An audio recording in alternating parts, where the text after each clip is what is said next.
Está entrando no ar. Debate 93.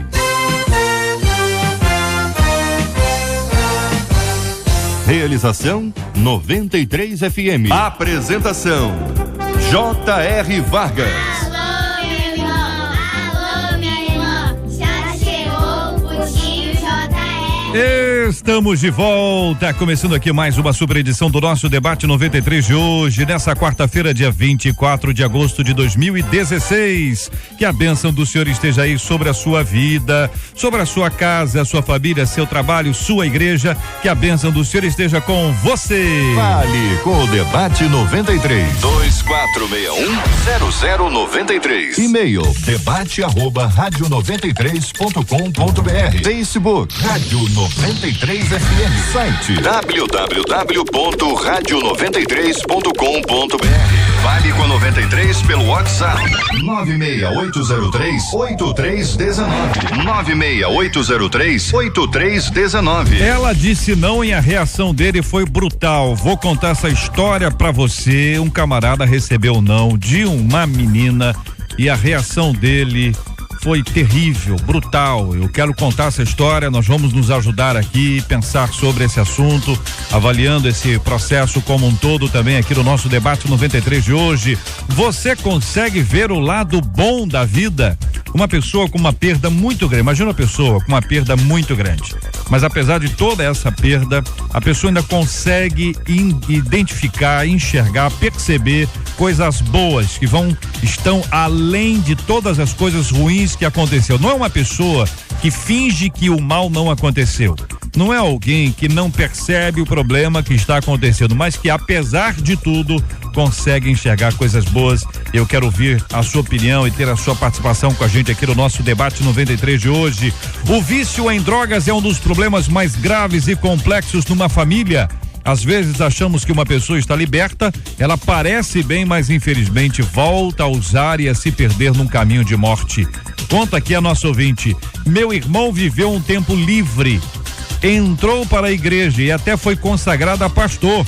Porém, para a tristeza de todos, ele abandonou a fé e voltou ao mundo das drogas. Nossa família carrega um sentimento de culpa e, angustiados, não sabemos o que fazer.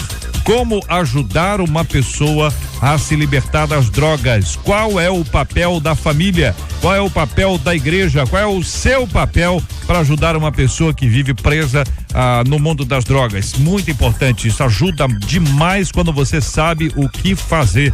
Portanto, se você conhece alguém que precisa ouvir o Debate 93 de hoje, liga, manda um WhatsApp, chama no Face, compartilha e vamos juntos caminhando aqui na presença do Senhor. Este é o Debate 93 com J.R. Vargas na 93 FM. Pastora Nadiege Macário é membro da Igreja Batista Central de Niterói e é coordenadora do projeto Edificando Adoradores. Pastora, é a nossa menina da mesa de hoje. Bom dia, bem-vinda. Como lidar, pastora, com esse aspecto que envolve uma pessoa viciada na família? Bom dia, J.R., bom dia aos nossos ouvintes, aos nossos debatedores. Bom, como lidar com essa situação? Essa situação realmente é algo assim muito complicado para a família, porque não é só aquele que está viciado numa droga e que sofre, mas a família toda sofre.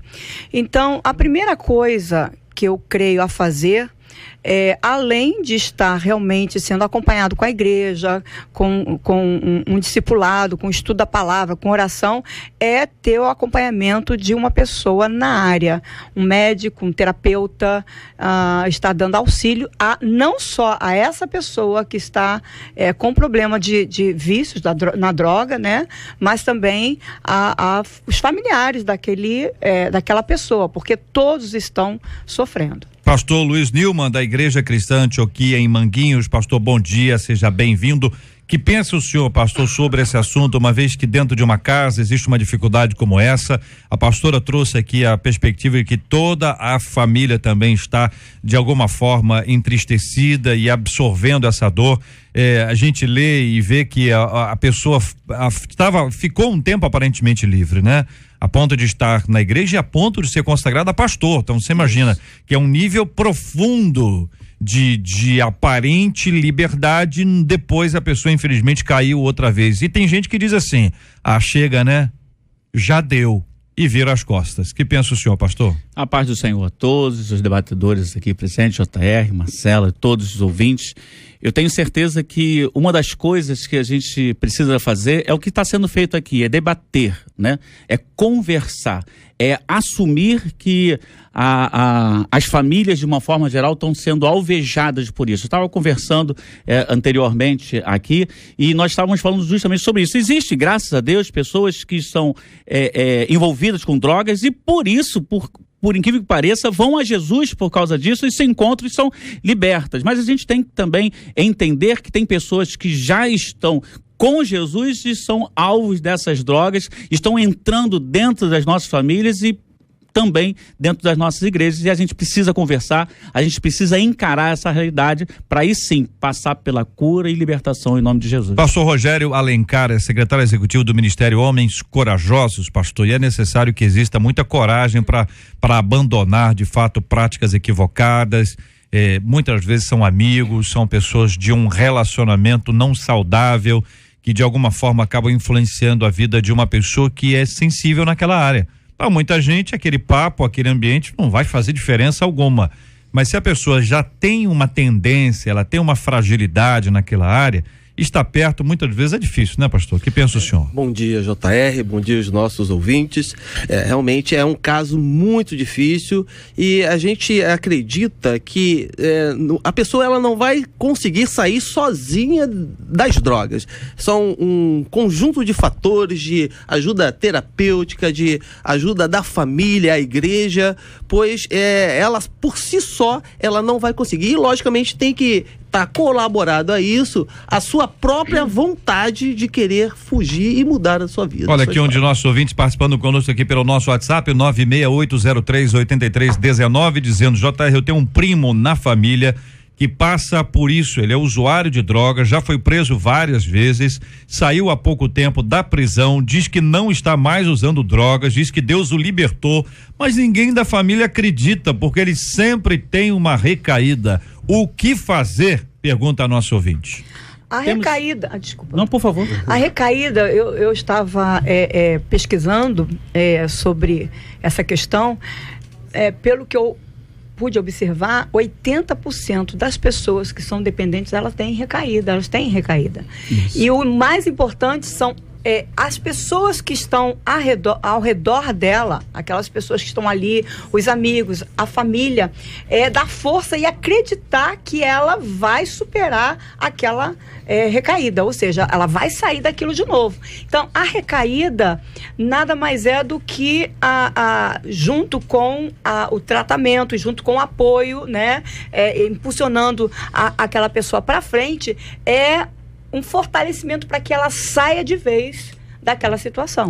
Eu penso assim que nós temos, né, em parceria um centro de tratamento de dependentes e tudo mais, e tem sido assim muito útil nessa peleja que nós temos encontrado. Nossa igreja fica dentro da comunidade dos Manguinhos, então é a nossa realidade, é o nosso dia a dia lá, né?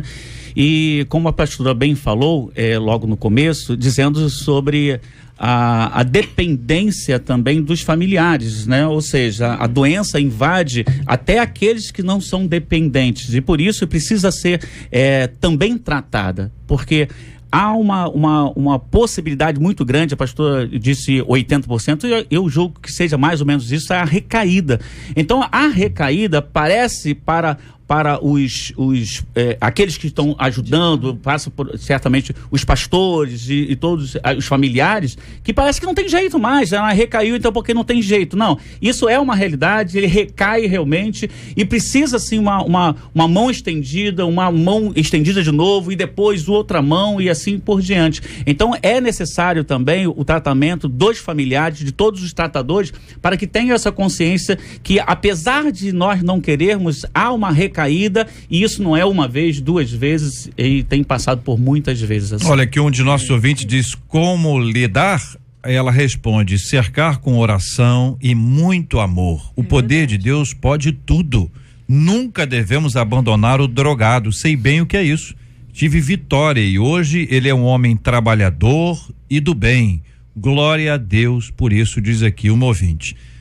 Qual é o impacto da questão espiritual? Porque a gente sabe muito bem que nem todas as pessoas libertas, né?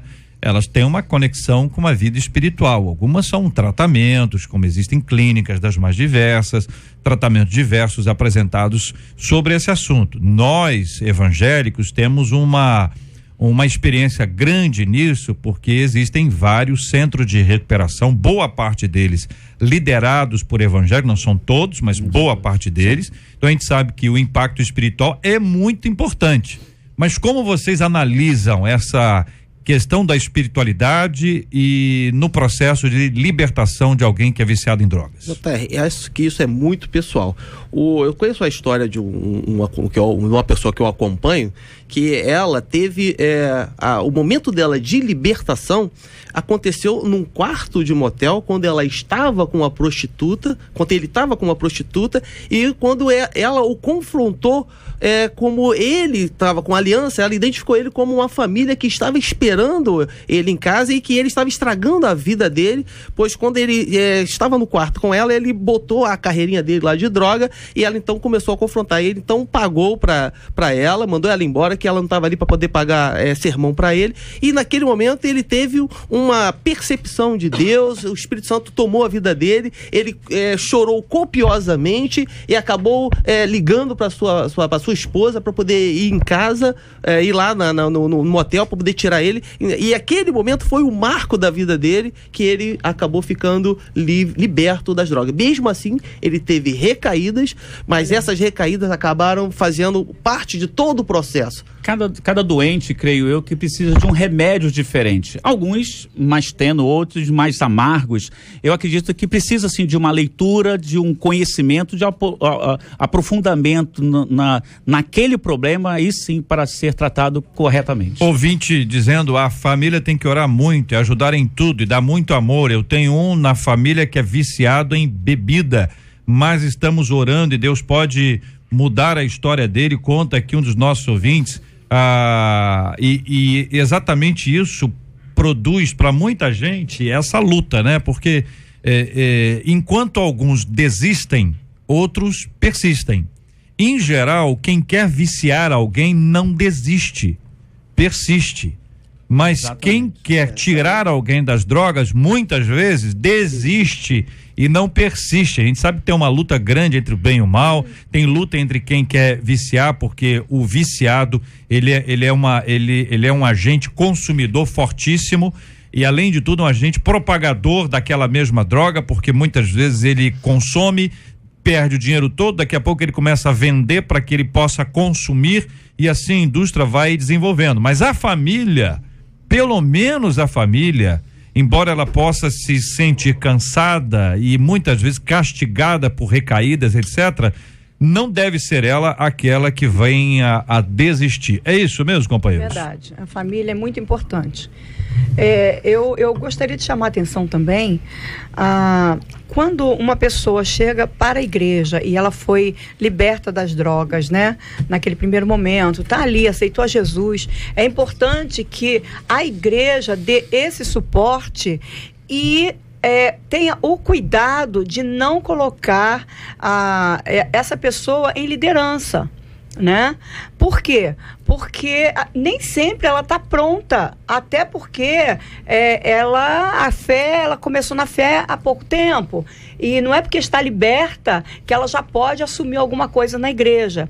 Então isso às vezes acontece, e às vezes a gente vê casos da pessoa ter tido uma recaída, como aconteceu, eu tive um caso perto de mim, e a pessoa tirar a vida de um adolescente na hora da ministração do louvor, porque a adolescente não queria saber dele. Meu Deus. Entendeu? E tirou ali na hora do culto, na hora do louvor. Então isso aconteceu muito perto de mim.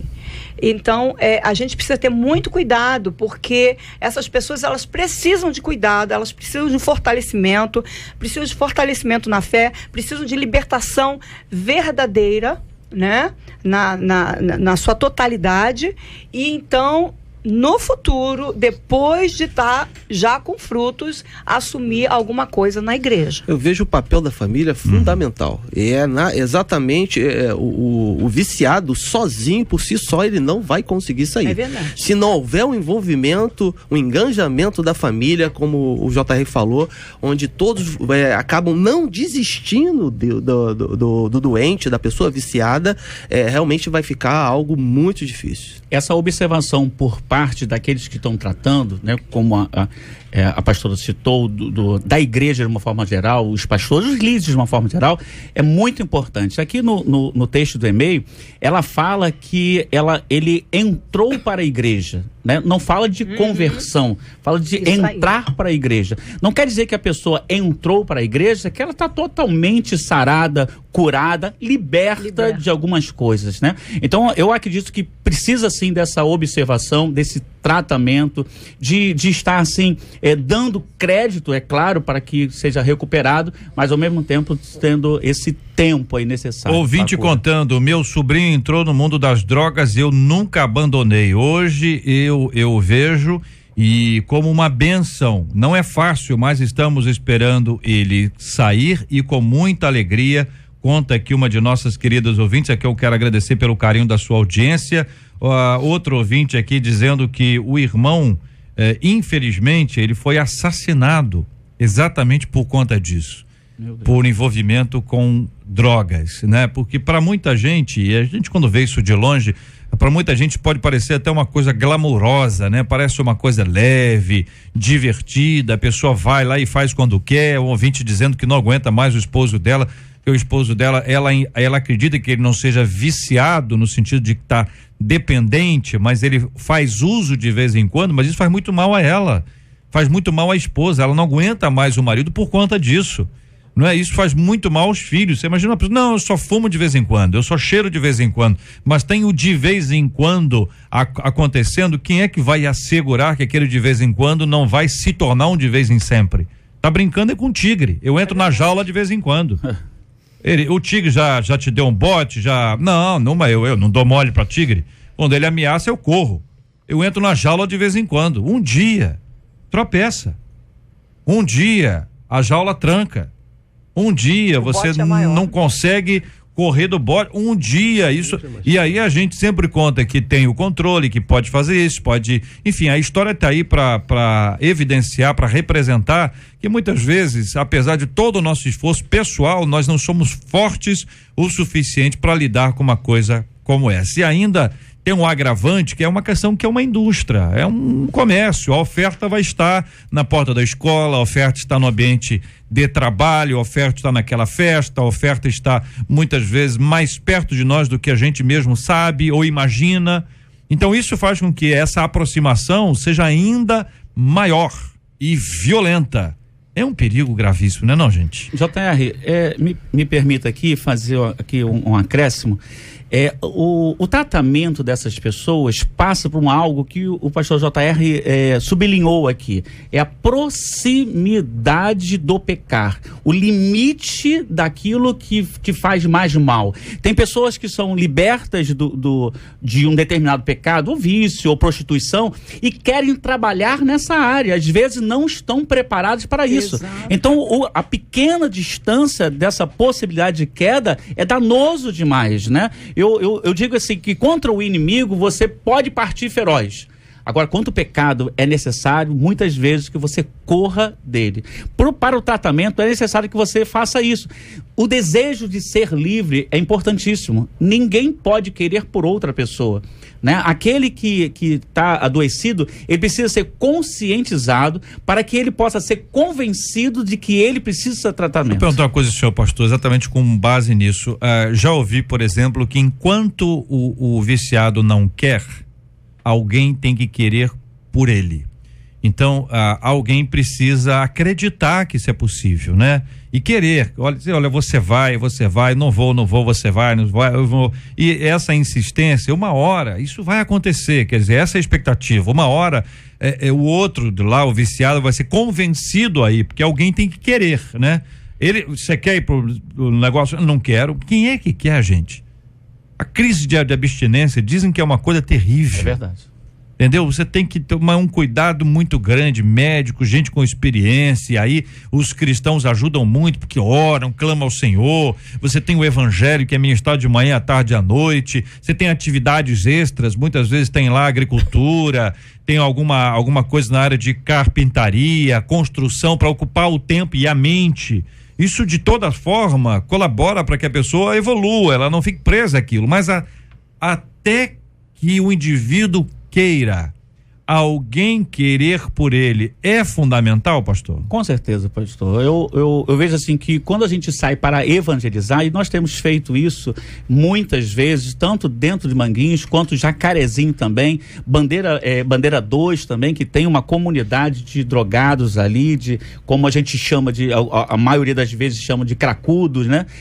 São pessoas que às vezes não estão levantando a mão dizendo que querem, mas a gente está querendo por eles. Mas o que eu chamo a atenção é a questão da cura, né? Ou seja, a gente vai lá estender a mão para eles, mas para que eles sejam verdadeiramente libertos, é necessário que ele também estenda a mão. É claro que existe um nível de inconsciência aonde ele não tem condições de dizer sim ao tratamento, de dizer eu quero. Então, nesse nível, sim, aí é necessário que você diga sim por ele, estenda a mão por ele. Mas vai chegar um nível de processo do tratamento que ele tem que querer. Aqui um ouvinte dizendo, JR, eu sou um ex-usuário de cocaína, hoje eu sou consagrado pastor, mas eu precisei me encontrar, ou melhor, reconhecer que eu era dependente da droga. Isso. Então tá aí um ponto. Muito bem. E daí trocar a dependência da droga por uma dependência de Cristo. Entendeu? Quer dizer, eu sou dependente da droga. Eu preciso reconhecer isso. E depois de reconhecido isso, eu quero ser dependente de Cristo. Quer dizer, você se torna o servo e o Senhor é Deus e não mais a droga. Claro que não é, estou dizendo literalmente isso, mas numa perspectiva para a gente poder imaginar essa cena, é exatamente isso. Você serve as drogas, agora você não serve mais. Né? A droga tem um componente grande, pecado, enfim, então uma série de coisas, mas só para ilustrar, né? Para ajudar o nosso ouvinte, é isso. Isso aí.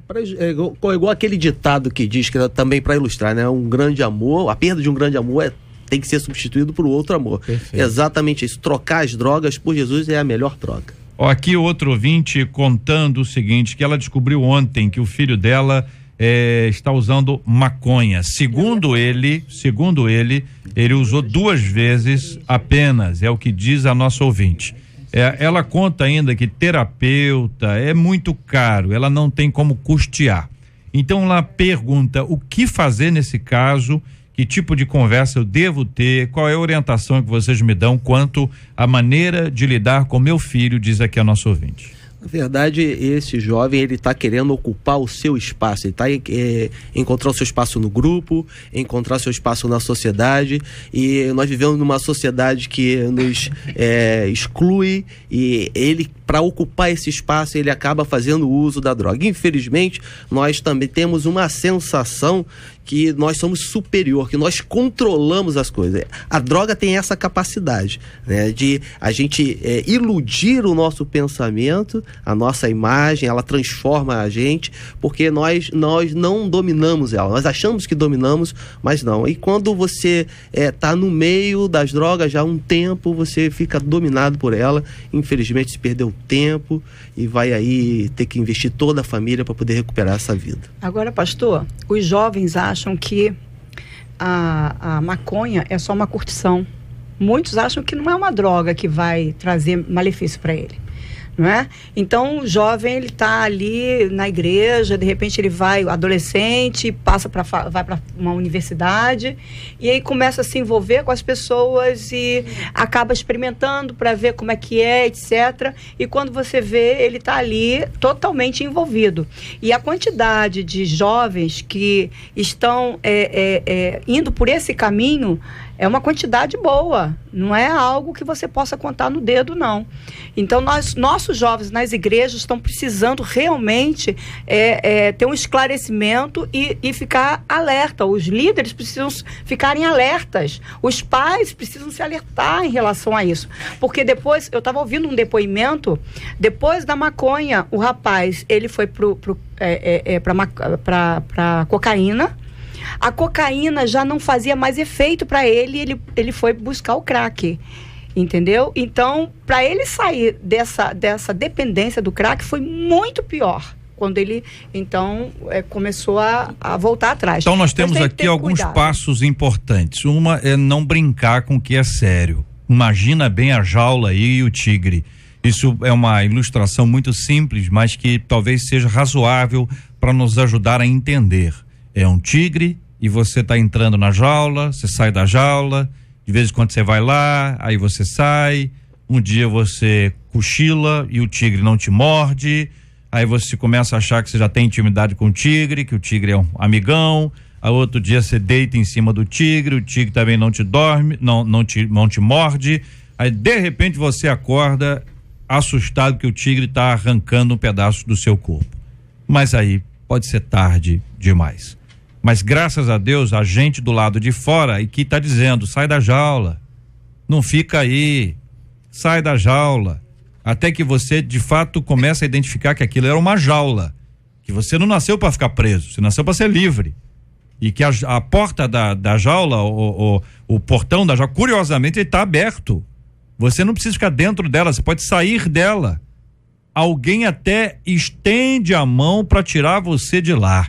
Basicamente, essa é a cena que muita gente vislumbra hoje. Está preso, mas pode viver a liberdade. E a liberdade é um processo maravilhoso que é outorgado por Cristo na nossa vida a partir da presença dele dentro de nós. Então, ouvinte, que é mãe, que é pai, que é irmão, não desistam, por favor, não desistam. Não abram mão dos seus filhos. Apesar de todas as lutas e dificuldades, não desistam de lutar, de batalhar e de trazer os seus filhos de volta. Maridos, muitas vezes são os esposos que estão ali viciados em drogas e são os filhos que querem que os pais sejam libertos. É uma luta muito grande. A igreja tem a sua responsabilidade para orientar, para ajudar, mas acima de tudo para acolher e para investir, para trazer para perto e dizer, olha, vamos caminhar com você e vamos te ajudar num processo tão difícil e sofrido como é esse. Que Deus nos ajude e nos fortaleça em lutas tais quais esta.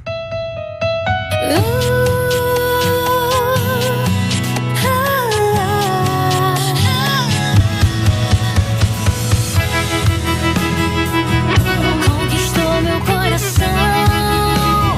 93 FM. A história é impressionante. Ela disse não e a reação dele foi brutal. Um adolescente, 17 anos, confessou a morte de 2 outras adolescentes que estavam desaparecidas no Paraná. O motivo para o crime, segundo ele, é que uma das meninas, de 13 anos, não correspondeu às investidas do rapaz. Ele alegou que gostava dela, mas que era humilhado e não correspondido. A outra adolescente, de 16 anos, ela foi morta porque sabia do primeiro crime. Ele matou porque ouviu um não. Você conhece pessoas que não sabem ouvir não e, contrariadas, acabam reagindo mal? Qual a sua reação quando dizem não para você? Alguns dizem que Deus tem 3 respostas para cada pedido feito a ele. Espera, sim e não. Como ouvir um não de Deus e ainda assim manter a fé? Eu pergunto aos nossos queridos e amados ouvintes que participam aqui conosco e também aos nossos debatedores de hoje, pastora Nadiege Macário, pastor Rogério Alencar e pastor Luiz Nilman. Quero ouvi-los sobre esse assunto, queridos debatedores. Eu penso que essa geração tem criado monstros. É isso que eu ia falar. Essa geração tem criado monstros. A Bíblia fala que nós devemos dizer sim, sim, não, não. Essa deve ser a palavra do crente. Ou seja, não é sim, sim. Algumas pessoas não entendem isso. Ou seja, sim para aquilo que deve ser sim e não para aquilo que deve ser não. A gente tem dito, na criação dos nossos filhos, né? A gente tem dito sim para aquilo que deveria ser não e muitas vezes não para aquilo que deve ser sim. O que acontece? As pessoas não têm compreendido quando tem que ser sim, quando tem que ser não. Ou seja, os nossos filhos têm crescido com essa dificuldade de entender principalmente o não. Então eles enxergam que tudo tem que ser sim. Tudo tem que ser sim. Ele é o centro do universo. Eu costumo dizer que quando são os 5 P's, né? Se a pessoa não enxergar a autoridade dos pais, ela não vai enxergar a autoridade do pastor ou padre, dependendo da sua religião, não vai enxergar a autoridade do professor, não vai enxergar a autoridade do patrão e vai parar na autoridade da polícia. Não tem jeito. São os peixes que precisam ser enxergados a autoridade, e essa é uma crescente. Quando a pessoa não sabe administrar bem ou não, acontece esse tipo de coisa. Claro que essa é uma reação que extrapolou, né? Uma reação que mostra mais o lado doentio dele. Mas eu queria sinalizar para já começar com esse enfoque, que nós estamos dizendo não para aquilo que deve ser sim, e sim para aquilo que deve ser não, e está deturpando, né, a criação dos nossos filhos. O pastor entrou num assunto que eu acho importantíssimo e que eu vou completar, a falta de limites. Perfeito. Você vê que esse rapaz tem 17 anos. E o problema dele não aconteceu com 17 anos. Provavelmente foi desde o início. A gente encontra e vê isso acontecendo. Os pais, muitas vezes, dizem, não faça isso, não façam isso, não faça. A criança faz, olha para o rosto dele, e dá um fica por isso sorriso, mesmo. e o pai ou a mãe fala assim, não tem jeito mesmo. E fica por isso mesmo. Então, a gente tem que dar o limite. Não faça. E explicar por quê. E se pode fazer, não fale nada. Mas a gente precisa dar limite. Porque senão nós vamos perder a autoridade e perder o respeito. E esse respeito precisa ser dado aos filhos. Nós, como o pastor falou, estamos criando muitas vezes monstros dentro de casa e dentro da igreja. E o pai e a mãe é chamado, às vezes, na igreja, ou é chamado na escola para falar que o filho fez isso ou aquilo, e a professora é repreendida pela mãe ou pelo pai na frente do filho. Entendeu? Então a gente precisa realmente dar limite, e a falta de limite, acontece isso, é jovem, é adulto, seja quem for, não sabendo receber um não.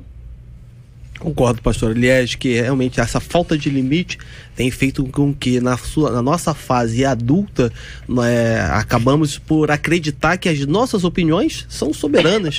Nós temos sempre as melhores opiniões. Eu tenho como prática ministerial, isso é uma coisa que eu tenho acompanhado há muito tempo na minha vida, em sempre colocar pessoas ao meu lado que não façam parte do meu ciclo de convivência, de amigos, né? Inclusive já tive até problemas por isso. Colocar pessoas que são opostas a mim, para mim, me fortalece na minha opinião, porque eu sei que eu não tenho a melhor opinião. E muitas vezes tive problemas com amigos na igreja por conta disso, porque eu não chamava para fazer parte do ministério, mas aí quando depois a gente conseguia montar todo aquele, passar pelo processo de implantação de liderança, aí esses amigos aí a gente reunia e conseguia explicar o que estava acontecendo. Agregado. Mas na verdade é isso, nós temos dificuldade de lidar com não, todos nós temos. Vai ser o limite que nós tivemos, né, na nossa fase da infância ou na adolescência, que vai nos transformar numa pessoa que vai aprender a ouvir e entender também o lado contrário ao seu posicionamento. Bom, muita gente vai lidando com isso de uma forma ou de outra. Um ouvinte nosso dizendo, esse menino provavelmente é um menino mimado e nunca recebeu o não dos pais. Um ouvinte dizendo, eu tenho uma filha e eu fico assustada com ela, porque ela está com um namoradinho que está manipulando de todas as formas. A minha última decepção foi saber que ele conseguiu tirar a virgindade dela. Ela não quer me atender. Ela está se revoltando comigo. Nunca dei limites e agora ela não se conforma de ouvir um não. Quer dizer, e o que faz? Eu nunca disse não, agora estou dizendo não. A pessoa lá, o filho, vão ampliar isso, porque às vezes você fica numa linguagem só de pai e filho, parece que os pais estão perfeitos, estão maravilhosos e são top. Na verdade tá todo mundo embolado na mesma coisa. Mas a questão aqui, especialmente, nos ajuda a entender isso. Quer dizer, ela nunca disse não para a filha. Nunca também maneira de dizer, isso é um exagero, né, gente? Todo mundo já disse não alguma vez, também nunca, mas não impôs limites da maneira adequar. E agora a filha quer viver uma vida de mulher. Claro. E de mulher que não tem limites. De uma mulher que não se preserva, de uma mulher que não se cuida e de uma mulher que não se valoriza. Você tem todos esses ingredientes aí, precisa dizer para uma filha que acabou experimentando o sexo, a mãe acredita que ela esteja sendo manipulada pelo rapaz, e agora, o que faz? Eu acho que nunca é tarde para dizer não. Você não precisa ser não carrancudo, você precisa ser não e dizer não e explicar o que está acontecendo. A pastora falou de algo muito interessante e o pastor corroborou com isso, é a questão do limite. É claro que se impôs um limite, se a pessoa ultrapassar aquilo, ela tem que sofrer consequências, porque senão a pessoa cresce inconsequente. Essa criança, vamos dizer assim, essa filha, que talvez tenha decidido tomar essa posição de ter esse relacionamento, será que nos primórdios, digo assim, será que no início ela sofreu consequências com as decisões que ela tomou? Porque se ela desde o começo, né, tomou uma decisão errada, teve consequências daquilo ali, muito possivelmente na hora de tomar uma decisão desse tipo, que é de uma importância, de uma relevância, ela ia pensar nas consequências disso. Uma vez que aconteceu, o que a mãe fez? Será que está sinalizando com um abraço, com um beijo, que pode continuar nessa vida? Não quero dizer que a pessoa não tem que ser abraçada, tem que ser abraçada, mas tem que ser corrigida, tem que ser alertada, tem que ter dito que errou verdadeiramente e dar, sim, certamente o caminho para o escape. Ouvinte trazendo aqui a sua palavra e a sua experiência, ouvinte dizendo, acredito que tudo o que acontece é da vontade de Deus e tudo acontece porque Ele quer. Sou casado há 2 anos e tenho passado muita dificuldade para engravidar. Já fiz exames para ver se tem algum problema e até agora tá tudo bem, mas será que Deus não quer que eu engravide? Eu sei que eu tenho que descansar em Deus, mas esse esperar está me causando muita ansiedade. Será que a minha resposta quanto à gravidez é um não? Pergunta aqui a nosso ouvinte. Que pensam, queridos debatedores? Eu penso que se ela não engravida, não é um não. Significa que ela precisa fazer um tratamento, significa que ela precisa realmente pegar os meios legais, né, na medicina, tentando. E se realmente não tiver condições para ela precisa, então, de repente, pensar, quem sabe, em adotar uma criança. Mas a gente tem que ter cuidado com essa afirmação dela, que tudo que acontece na nossa vida é vontade de Deus. A vontade de Deus é que a gente tenha vida em abundância, que a gente se salve, que a gente realmente tenha uma vida com propósito na presença dele. Então, quando eu não cumpro a regra básica de fé, ou a regra básica com o meu Deus que eu tenho na palavra, aquilo que acontece comigo, independe se é a vontade de Deus ou não para minha vida. Agora, nossa irmã está há 2 anos querendo engravidar e está ansiosa. Quantos casos nós já ouvimos de pessoas que exatamente porque estavam ansiosas não engravidavam? Gente que está há 200 anos querendo engravidar, não consegue, adota uma criança, engravida. Então, ouvinte, pode ser não, e nós temos que aprender. Exato, que Deus também diz não. Nós não precisamos ficar com aquele frufru de que Deus para tudo, Deus diz sim e tal, porque isso é uma perspectiva em que o Senhor é o homem e Deus é o servo. Quando Deus é o Senhor, eu sou o servo, pode ser que ele diga não. Pode ser que ele me diga assim, não, e não de Deus é não de Deus. Eu preciso aprender a lidar com a dúvida dela, que na verdade é o desespero dela, é imaginar que não pode ter porque Deus disse não. Tá fazendo o tratamento? Beleza. Fez exame? Maravilha. Acompanhamento? Show de bola. Vão pra frente. O resto você já sabe. Vão pra frente. Não fica nesse desespero, porque a ansiedade geralmente influencia profundamente essa área da vida feminina. E a mulher já é por si só, naturalmente, ansiosa. Fala, pastor. Eu conheço a história de um casal que não acompanhei bem de perto, que está muito ligada à relação da espera de Deus. Eles tiveram durante 15 anos buscando, ela fazendo o tratamento, e foi exatamente quando eles viviam essa ansiedade. Queremos filho, durante 15 anos da vida conjugal deles, eles fizeram tratamento e não conseguiram. Foi quando eles decidiram, depois de um tempo de espera, eles falaram que, vamos fazer o último tratamento para poder engravidar. Se realmente não for agora, vamos entender então que vai ser um não de Deus.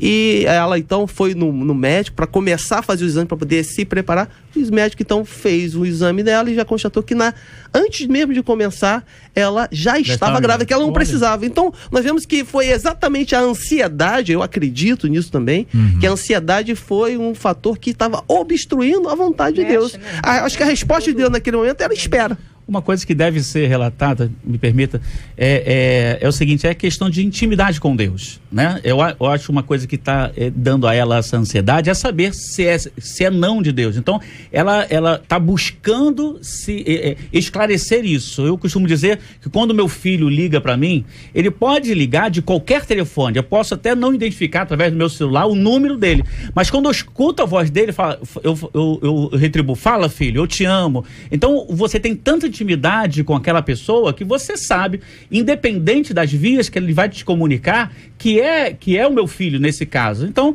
tem intimidade com Deus que certamente quando ele falar não, você vai saber. Uma coisa que a gente sabe é que o ansioso, ele quer controlar as pessoas. O ansioso quer determinar que as pessoas façam aquilo que ele quer na hora que ele quer, porque na hora que ele quer é a hora que ele quer. E certamente a hora que ele quer é a melhor hora do mundo, segundo ele. Então, nesse processo de ansiedade, nós nos perdemos e queremos a resposta agora. Agora.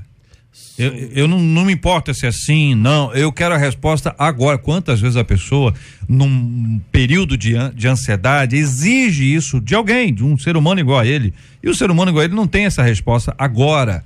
Então, o processo de vida é um processo complexo. Por exemplo, um dos nossos ouvintes disse que não aguenta mais ouvir não, porque ele está em busca de emprego.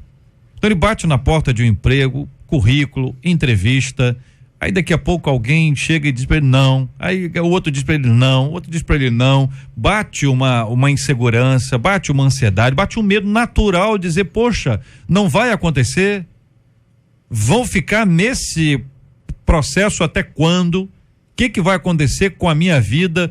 Então tudo isso é um processo sofrido, doloroso, e que para muita gente é difícil. Agora, você consegue ver o lado bom da vida? E é uma história também impressionante. São duas histórias lindas hoje aqui e ao mesmo tempo difíceis, né? Porque quando você escuta a história de alguém que está no mundo das drogas e que vence as drogas, como nós ouvimos hoje, pessoas que passaram pelo mundo das drogas e hoje são livres, nós ouvimos algumas histórias aqui, pastor inclusive, dizendo que já foi, são histórias lindas, que a gente diz, poxa vida, que coisa que encoraja a gente, né? E encoraja aqueles que estão vivendo esse drama hoje. Por outro lado, aqui um menininho dizendo, Reuben, que é um menino de 3 aninhos, ele teve as 2 pernas e 7 dedos amputados após um erro de diagnóstico na Inglaterra. A mãe conta que ao olhar as pernas amputadas, ele disse, os pés ruins já foram, agora traz os novos. A mãe que processou o hospital por erro médico falou que Reuben aceita a realidade e segue a sua vida. Você tem dificuldade em aceitar as situações adversas de sua vida? Há quem diga que aceitar as dificuldades é viver em um mundo de faz de conta. O que você acha? Você conhece pessoas que ficaram com o coração endurecido por causa dos problemas? Como contribuir ou como continuar vendo o lado bom da vida quando a vida não está tão boa assim, né? A Bíblia nos ensina, né? Em tudo dê graças, né? Em tudo sejam agradecidos. Ô gente, fácil não é? O desafio, até ontem eu estava conversando com a minha esposa, a gente estava vivendo um momento, né, do engarrafamento, perdemos o nosso compromisso em casa e a gente então decidiu, vamos fazer uma limonada desse limão. Acho que o maior desafio, né, para o ser humano é transformar os momentos ruins em algo positivo. Acho que temos condições sim. É lógico que existem problemas diversos, existem dificuldades, mas é a nossa capacidade de transformar os momentos que eu acho que nós devemos trabalhar muito isso em nós. Agora, nesse caso aqui, é complicado, né? Uma criança sadia né? E não aconteceu no Brasil, foi fora. Mas eu vejo aqui é superação. É uma criança de 3 anos, você pode pensar assim, mas ela não sabe o que está acontecendo realmente ao redor dela ou com ela. Eu acredito que saiba, sim. E acredito que, dependendo de quem está ao redor dela, os pais podem ajudá-la a superar isso, né? E a superação, ela ajuda você a amadurecer, ajuda você a tomar outros direcionamentos na vida que, de repente, você não tomaria. Entendeu? Então, uma outra questão que eu vejo a gente, quando a palavra, como o JR mesmo falou, que em tudo dai graças. Quando acontece alguma coisa ruim conosco, é difícil na hora a gente perceber que aquela situação você pode realmente confiar, entregar na mão de Deus e falar: Senhor, eu sei que o Senhor está comigo. Mas uma coisa a gente tem que deixar de fazer, é murmurar. Porque quando nós murmuramos, a gente atrai tudo aquilo que não vem de Deus para nossas vidas. Por quê? Porque a murmuração não faz parte do dicionário de Deus, né? É algo que entristece o coração de Deus. Então a gente precisa entender isso para poder a gente superar as adversidades nas nossas vidas.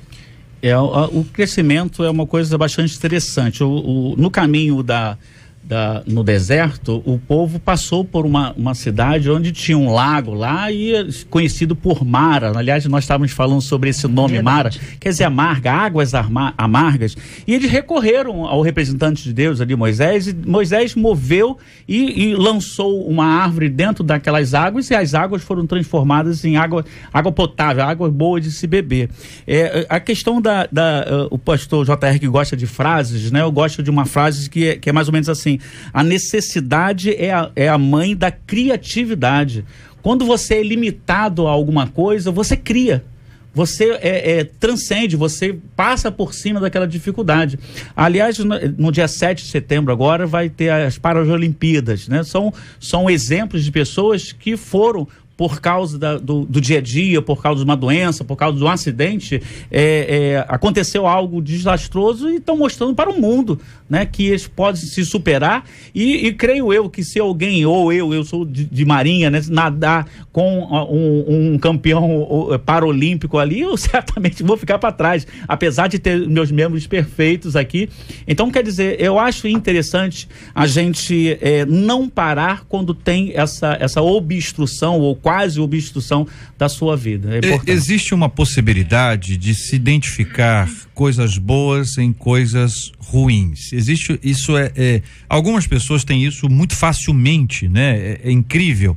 Algumas pessoas percebem coisas boas em diversas, também o contrário é muito forte, né? Pessoas que conseguem ver coisa ruim em coisas boas. São pessimistas. Não é? A pessoa derruba até o sol, entendeu? É impressionante como a pessoa é ruim.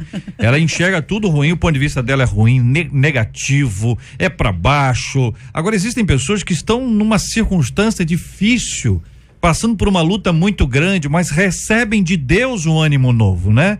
Quando a gente lembra dos espias e vê que os espias que viram que os gigantes e que os adversários eram fortes, eles disseram, eles enxergaram que a terra é de fato uma terra boa, que os frutos estão aqui, mas os adversários são muito fortes.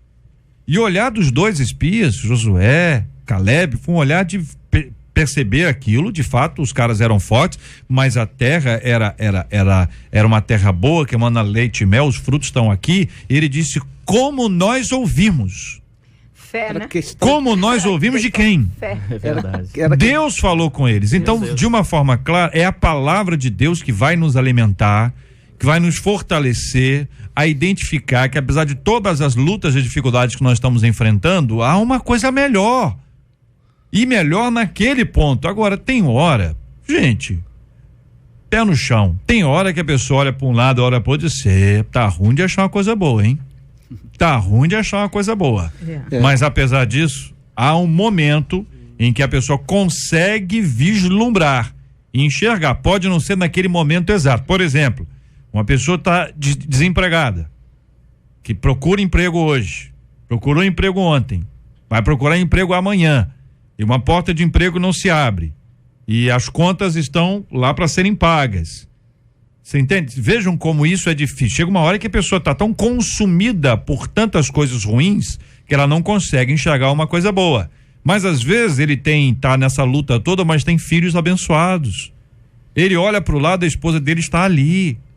Ele olha para si e vê que ele está inteiro, que ele é saudável, apesar de desempregado. Então tem sempre o seu outro lado, porque você pode ter o cara que está empregado lá muito bem, mas convivendo com a ausência de todas essas coisas. E ele pode dizer para você assim, olha, talvez eu quisesse estar no seu lugar, desempregado, mas realizado nessa área. Ou seja, de alguma forma também você lida com aquilo que as pessoas observam, como é possível que você não se sinta feliz com aquilo que você tem, independentemente daquilo que você tem.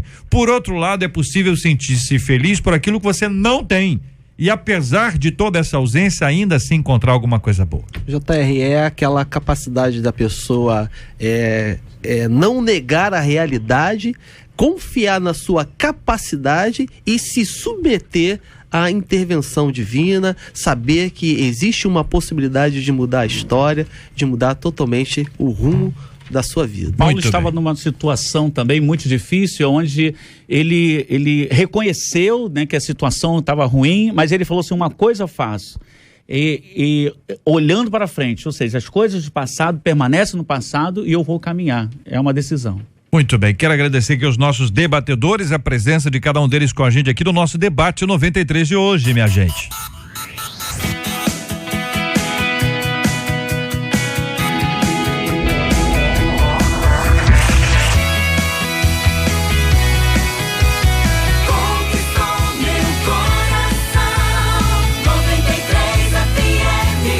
Marcela Bastos, muito bom dia. Bom dia, JR, ouvintes e debatedores. E nós perguntamos aqui na nossa pesquisa a respeito do primeiro tema, se os ouvintes conhecem aí alguma família que está lutando contra o vício das drogas.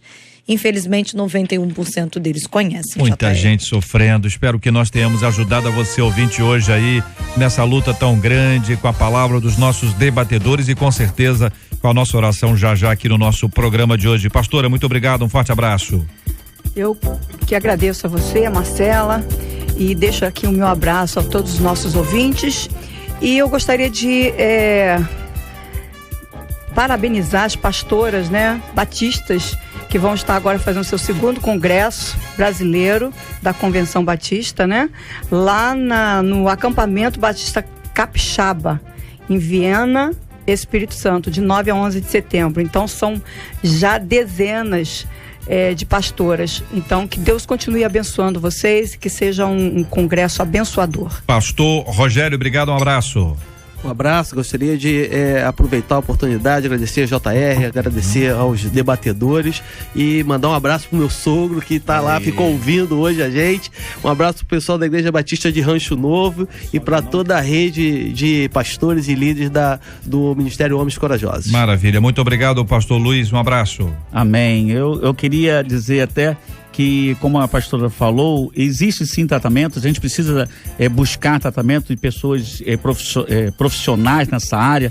A minha esposa, quantas vezes veio aqui, doutora Cláudia Nilma, ela é psicóloga e ela trabalha na clínica de famílias também, ou seja, que dá tratamento de graça para o pessoal. Então não é caro, ou seja, basta ir lá e se cadastrar para receber o tratamento. Maravilha, muito obrigado aos queridos debatedores, nós vamos orar juntos, a pastora vai orar conosco, vamos apresentar esses temas diante de Deus em oração, famílias que estão lutando aí contra as drogas. Olha, você que está acompanhando a gente, hoje você olha para essa circunstância e diz, é impossível. Eu quero dizer, não é impossível. Você sabe que quando o povo de Deus e quando todos olhavam para Jericó, eles diziam que era impossível transpor aquelas muralhas. Quero dizer a você que parecia impossível. Parecia, mas não era impossível. Então guarde essa palavra com a certeza que Deus pode. E que há uma participação humana num processo grande de luta e de transformação. Vamos orar por aqueles que têm reagido de forma muito brutal quando recebem um não. O sofrimento dos pais dessas meninas e dos pais desse rapaz. A luta grande de ver uma filha morta de forma brutal. e a luta grande de ver um filho assassino e preso justamente. Ambos com dores diferentes, mas com dores. Que Deus nos dê a sabedoria para lidar com os nossos filhos, com os nossos pais, com os nossos irmãos, com os nossos queridos do trabalho, da igreja, e a certeza de que é necessário aprender a ouvir não e também a dizer não. Vamos orar por aqueles que conseguem ver o lado bom da vida apesar de todas as dificuldades. O nome do menininho é Reuben, para você orar por ele também, pela sua mãezinha, pedindo que Deus abençoe. E vamos pedir a Deus que nos dê a possibilidade de enxergar coisas boas apesar de todas as dificuldades e lutas. Vamos orar também pelo povo da Itália, sofrendo gravemente depois daquele forte terremoto, a dor e a angústia de quem tem parentes que estão desaparecidos, a certeza de que debaixo daqueles escombros ainda existem pessoas vivas que precisam do suporte, mas o suporte não chega, o socorro não chega.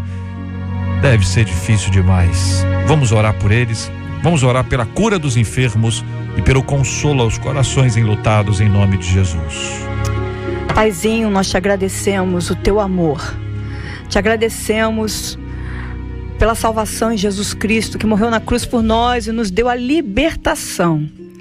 Muito obrigada, Senhor Deus, pela tua graça, pela tua misericórdia, pela tua compaixão. Pai, nesse momento eu coloco todos aqueles que necessitam do teu toque, Senhor, do teu consolo. Senhor, em nome de Jesus, que tu venhas consolá-los, orientá-los. Senhor, também venho colocar diante de ti os jovens, adolescentes, que necessitam de uma direção específica, Senhor. Que tu venhas com o teu Santo Espírito iluminar, Senhor Deus, ajudá-los nessa caminhada. Os pais que necessitam de direção, Senhor Deus, para continuar educando seus filhos. Ministra sobre a vida de cada um deles, Pai. Esteja com aqueles que estão enfermos, Senhor. Esteja com aqueles que estão, Senhor Deus, aprisionados agora nas drogas. Senhor, em nome de Jesus, que o Senhor traga a libertação para eles. Pai, em nome de Jesus, nós pedimos que tu visites cada casa, Senhor, de cada ouvinte nesta manhã. Visita, Pai, visita e traz e leva até eles, Senhor, a cada um deles, tudo aquilo que eles necessitam, vindo de ti, Pai. Muito obrigada por este debate, muito obrigada, Senhor Deus, por esta rádio, pelo JR, por todos aqueles, Senhor Deus, que estão trabalhando, Senhor, para o teu povo, para informar o teu povo, para levar a tua palavra através dessa rádio, Pai. Eu te agradeço no poder do nome de Jesus. Amém. Que Deus te abençoe. Você acabou de ouvir Debate 93.